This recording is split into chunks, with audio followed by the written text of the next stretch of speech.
Voici 2 semaines que dure le calvaire du manque d'eau pour des milliers de Dakarois. Ici, au centre de santé Philippe Maguilin Senghor, un camion-citerne de la Société des eaux est venu approvisionner les personnels afin que l'hygiène y soit assurée. Les locaux sont aussitôt envahis par les riverains, créant de facto un blocage sur le fonctionnement du poste de santé. Depuis la pénurie d'eau, chaque jour, on nous amène matin et soir un camion-citerne quand même. Même situation à la plage de Yoff où des puits de fortune sont creusés pour se procurer de l'eau douce.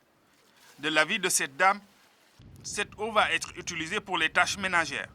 Les situations sont tellement délicates, nous sommes vraiment fatigués. Depuis ce matin, nous sommes réveillés pour pouvoir trouver de l'eau, mais on n'y trouve pas. Il suffit de creuser pour avoir de l'eau douce. Seulement, il faut la désinfecter avec de l'eau de Javel ou autre pour pouvoir la consommer. Malgré la promesse du ministre de l'Hydraulique du retour imminent à la normale, les populations peinent toujours à trouver le liquide précieux. Il y a un comité technique qui travaille là-dessus pour serrer quand même les problèmes et poser les problèmes de fond. Pourquoi cette conduite qui a été installée en 2004 seulement pour une durée de 30 ans a connu plusieurs incidents depuis 2009.